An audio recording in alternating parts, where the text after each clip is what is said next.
Hello, my name is Micaiah Iles. I'm currently a business management human resource student at Simpson College in the Inspire program. Over the past 11 weeks in our Fundamentals of Human Resource Management class, we've been covering a variety of topics and being introduced to the principles in the HRM practice.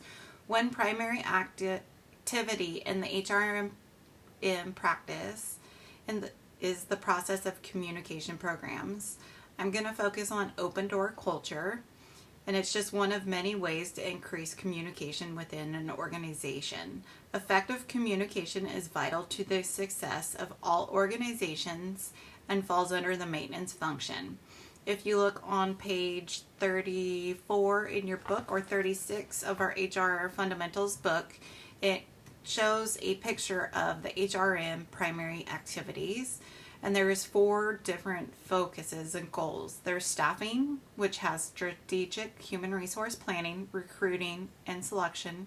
You have training and development, which includes orientation, employee training, employee development, career development.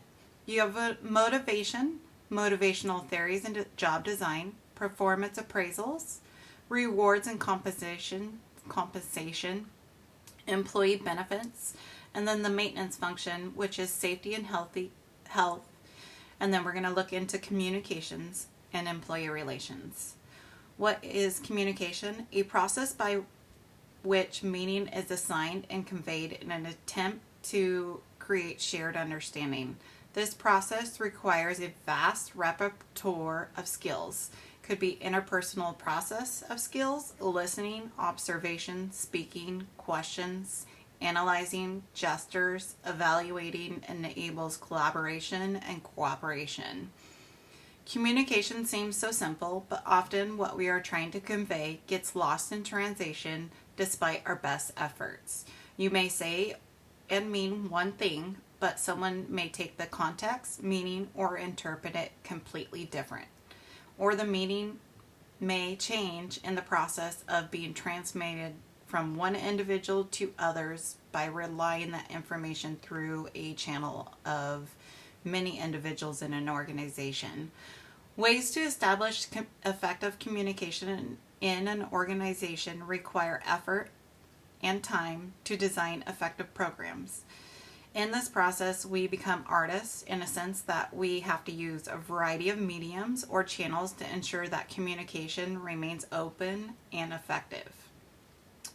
We need to look at some barriers that do occur in communication. Physical barriers, which could include the nature of the environment, staff at different levels, the building could be at different sites, equipment could be outdated, lack of training and technology systems, or the system needs updated, staff may be of shortage. System designs could be organizational structure, lack of supervision or training, lack of clarity in roles and responsibilities.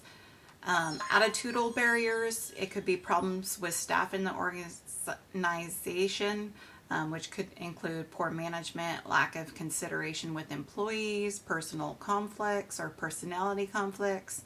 And then ambiguity of words and phrases. Words sounding the same may have different meanings, so it's good to remember to avoid using such words so that we don't cause confusion. And then we have psychological barriers. Individuals may have personal discomforts caused by illnesses, hearing difficulties, or other disabilities. You also need to look into cultural differences. Words, colors, symbols may have different meaning in different cultures. And then bypassing. The sender and receiver have missed or are misunderstanding each other in communication. There's 5 different types of communication that flow within organizations, whether it's vertical of downward and upward communication, horizontal lateral communication, diagonal communication, or external communication within organizations. Vertical communication and downward is most common in organizations, which allows top management to relay information to staff below. Store manager conveys the messages to executive staff level, and they convey the message to members of staff below them. Upward vertical communication allows lower staff members to relay information to higher levels within the organization. Horizontal lateral communication permits people on the same levels to communicate directly with each other across the board. And then diagonally communication allows communication between people of different work departments in the organization to communicate. Then we need to look at external communication, sharing of information with people outside the organization or receiving information from external sources, i.e., emails, posters, advertisements, other forms of media. Communication seems like a two-way street, which sometimes can look like a congested intersection. One way to improve communication within the organization is to develop an open door culture, which encourages open communication between all levels of the organization. It encourages a healthy discussion at the work environment or workplace. Employees are recommended to speak with immediate supervisors first to eliminate resentment for bypassing other supervisors within the organization. For benefits of the open door policy are accessibility. Managers who demonstrate high levels of accessibility are more apt to have employees feel comfortable to stop by and have a quick chat, which may uncover difficult issues, situations, or ideas to bring to the attention of their manager. Open flow of communication have easier access to more information and discussion. These are discussions are often led to important insights about the business, so more of that open flow is allowed. Fast access to information is another benefit. It encourages employees to come by and speak up when they have issues or input on situations as they arise, or an employee has a creative idea. And it also fosters a closer working relationship. It promotes a culture of friendly openness and builds a belief that their managers truly want and act to be there and actively engage in daily activities, thus fostering a closer relationship with employees. Open door communication leads to increased job satisfaction, safety, productivity, increased innovation, proper feedback, and better output.